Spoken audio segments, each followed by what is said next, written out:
Retour en Big 2018.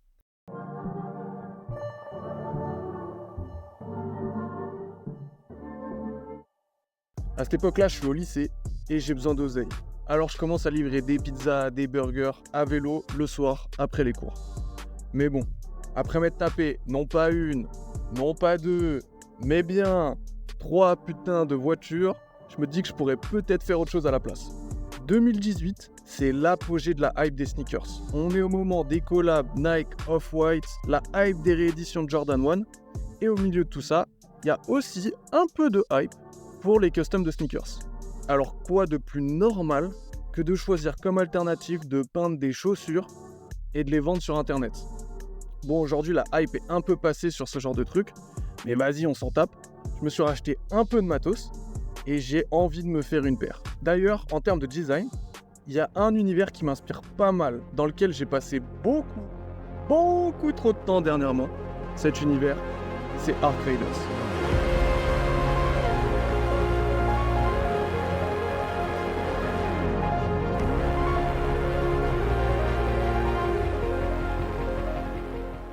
Bon, globalement, le jeu, il défonce. Il est incroyable. Ça permet d'avoir des interactions avec d'autres joueurs qui sont vraiment archi drôles.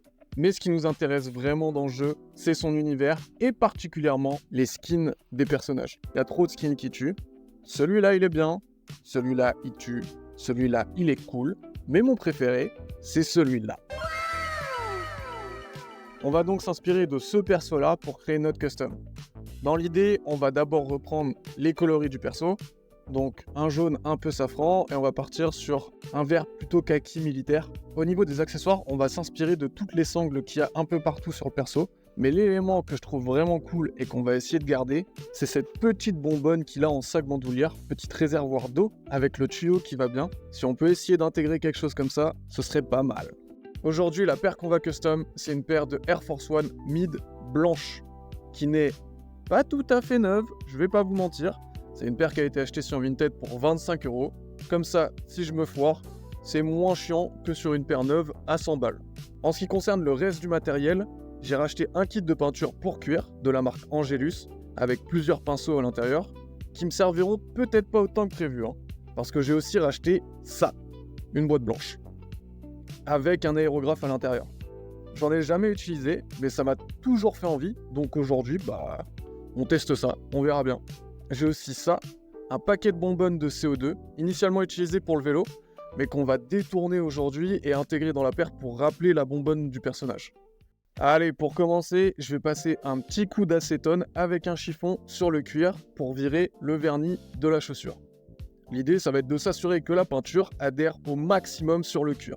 Je prends mon temps, je fais ça correctement, on passe sur tous les recoins de la paire, vu que l'ensemble va être peint, il faut rien laisser au hasard. Une fois que ça c'est fait, je vais masquer avec du scotch la semelle. Ça peut être un peu long.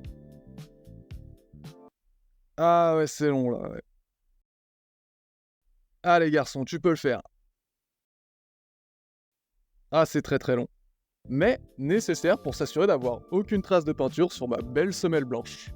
Une fois que ça c'est fait et que ma semelle est entièrement recouverte de scotch, est-ce que je commencerai pas à découper des trucs moi ?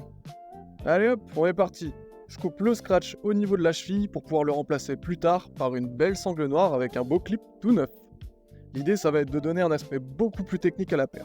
Bon, quand j'ai découpé le scratch, je me suis rendu compte qu'il y avait plein de fils partout qu'il fallait que je retire et ça a été une putain de galère. J'ai tout essayé. À la main, à la fourchette, et j'ai fini par y aller avec ce que j'aurais dû choisir depuis le début, une pince. Ça fonctionne très bien. Une fois que j'ai tout viré, voilà à quoi ça ressemble, c'est bien plus propre. Maintenant que j'ai masqué ma semelle et massacré mes chaussures, je vais pouvoir passer à la peinture avec mon aérographe tout neuf. Eh bien, mais c'est bien, mais il lit la notice cette fois. Ah oui, ça a l'air d'être compliqué quand même.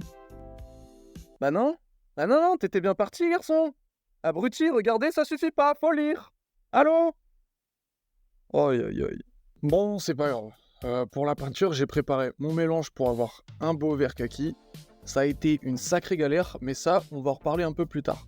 Avant de commencer ma peinture, je protège mon plan de travail avec une protection évidemment adaptée, une boîte à pizza qui traîne à côté de la poubelle depuis 2 semaines. C'est l'équipement numéro 1.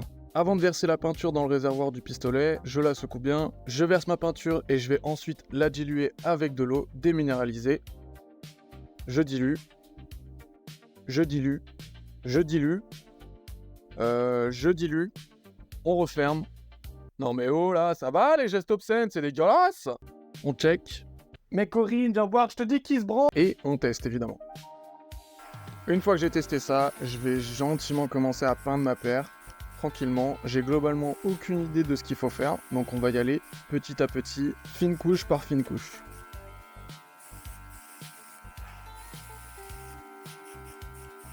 Donc globalement, j'essaye juste de commencer par les extérieurs des différents empiècements et gentiment de remplir de l'extérieur vers l'intérieur les différents éléments.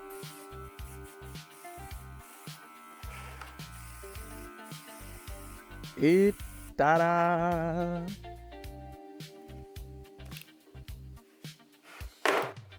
Non merci, ça va aller hein. On vient déjà de se taper toute la première chaussure, on peut peut-être passer à autre chose là, non? Allez oui, le plan plateau de micro-ondes, il est pour moi. Je vous le donne, c'est gratuit, ça me fait plaisir. Bon, la peinture, faut qu'on en parle 2 secondes. Quelle galère, gars. Le nombre de mélanges que j'ai dû faire avant de trouver la bonne teinte. Et ça, que ce soit pour le jaune ou pour le vert, un véritable enfer. Bon, après vraiment 40 essais, je me suis dit que ça pouvait être intéressant de peut-être regarder sur internet. Et finalement, sur le dernier essai, ça a donné quelque chose de propre. Donc on est parti avec ça. Même process que pour le vert, mais cette fois, je bosse au pinceau. Pour faire du détail, c'est plus facile. Et puis l'intérêt avec le pinceau, c'est que j'ai pas besoin de couvrir. Si je voulais utiliser l'aérographe pour ces parties-là aussi, j'aurais été forcé de couvrir toutes les zones en vert et ça aurait été bien long et bien chiant. Et au final, au pinceau, ça prend son temps, mais c'est carré. Le résultat, il est pas mal. Qu'est-ce qui me régale ce chariot de micro-ondes. Ça va, c'est propre, hein. Ok, peinture quasiment terminée. Je vais pouvoir me focaliser maintenant sur les sangles. D'abord, je la découpe pour faire en sorte qu'elle soit bien dans l'angle des 2 empiècements. Et pour assembler tout ça, on va utiliser de la bonne glu. De la bonne vieille glu, parce qu'ici, il n'y a pas de couture. On est chez Moyen Man, ok, on fait les choses moyennement. Donc on est parti avec de la glu, et franchement, ça fait le boulot. C'est très propre. Moi, ça me satisfait. Première sangle en place, je vais pouvoir faire la même chose de l'autre côté. Je vais pas avoir besoin de celle d'origine, donc je décide de la couper. Et même punition, je découpe, je colle. Même technique, même glu. On change pas une équipe qui gagne. Waouh, waouh, mais regardez-moi cette sangle. Là on parle, là on discute. Et on va pouvoir discuter de la bonbonne. Oui, bah tranquille avec la bonbonne. Hein. Déjà, faudrait savoir comment est-ce qu'on va la vider. Bon, il faut péter ça. Il y a quand même écrit « Contient du gaz sous pression, peut exploser ». Non mais normalement, je fais un trou au bout et puis c'est bon. Hein. Bon, je suis sécu là.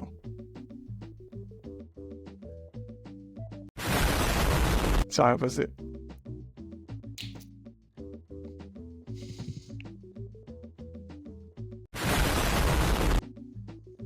Attends, je vais demander à ChatGPT à ne pas faire ça en intérieur fermé. Va à l'extérieur ou dans un endroit très ventilé. Voilà. Porte des gants épais. J'y suis. Lunettes de protection. Je suis trop fort en fait. J'ai pris des mesures de sécurité avancées avec un clou tournevis ou pointe. Appuie très progressivement sur le petit joint au sommet.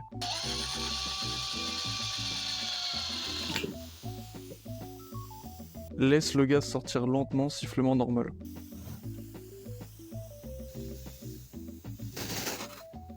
La cartouche devient très froide, risque de gelure. Toute blanche.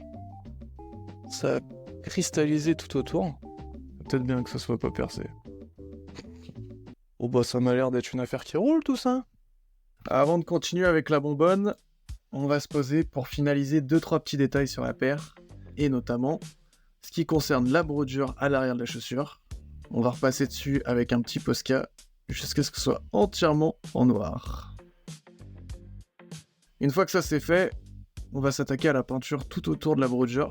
Petit travail minutieux mais qui est important, et c'est important de bien le faire parce que sinon on verra que ça. Donc petit pinceau, le plus petit, et on va dans les interstices. On passe plusieurs fois jusqu'à ce qu'on obtienne une belle couleur unie. Ah ouais, c'est bien long quand même, hein. Mais satisfaisant parce que quand c'est fini, qu'est-ce que c'est propre. Vas-y, montre. Ah ouais, non. Ah, c'est pas mal, hein. Non, c'est pas mal. Bon, dans le genre petit détail important, celui-là, il est pas mal. En gros, je vais reprendre un peu de vert, je vais l'assombrir avec quelques gouttes de noir, et je vais repasser sur le bord de chacun de mes empiècements. L'idée, ça va être d'assombrir les bords pour leur donner un effet un peu sali, qui va donner de la profondeur à ma peinture. Je fais ça pour le vert, pareil pour le jaune, et voilà le résultat à la fin. Ah, c'est cool. Oh, franchement, ça tue. Franchement, c'est propre. Non, c'est cool. Moi, j'aime bien. Bon, maintenant, on va pouvoir s'envoyer sur la bonbonne. L'idée initiale, c'était d'utiliser des petits boutons pression pour pouvoir fixer la bonbonne sur le côté de la chaussure. Boutons pression qu'on allait évidemment assembler avec cette bonne vieille glu. Toujours là. Ça bouge pas. C'était la pire idée que je pouvais avoir parce que globalement, fixer une pression métallique sur un tissu, c'était une bête de mauvaise idée globalement. Donc je suis passé au plan B, et le plan B ça a été d'utiliser plutôt un gros élastique un peu large. Et là pas de souci, j'ai pu utiliser ma colle pour l'assembler sans trop de problème. Maintenant je peux y glisser ma bonbonne, et voilà à quoi ça ressemble. Franchement j'aime bien. C'est un plan B mais c'est un bon plan B hein. Je me retrouve avec quelque chose qui a quand même de la gueule, et puis le strap qui passe par-dessus la bonbonne, ça reste dans l'esprit de la paire, donc ça me plaît plutôt pas mal. Bon, la custom commence à toucher à sa fin, plus qu'à ajouter des lacets neufs et un dernier petit détail pour que cette custom soit complète. Attends, mais tu croyais que j'allais tout te montrer là? Bah non. Faut garder un peu de mystère, un peu de surprise pour le reveal. On se met un peu de musique, un peu de fumée, une belle lumière et on s'envoie ça proprement. En attendant, si t'as kiffé, je te laisse me laisser un petit like, t'abonner, un petit commentaire, ça fait plaisir. Surtout qu'il y en a pas beaucoup, donc je peux tous les lire. C'est ça qui régale. Tous, ils te disent, ouais, je lis les commentaires et tout. Ils te mentent. Moi, il y en a 3, je les lis. Les 3 qui sont là, je vais les lire. Donc vas-y, régale-toi. En attendant, merci d'avoir suivi la vidéo jusque-là. Et maintenant, on s'envoie avec le reveal.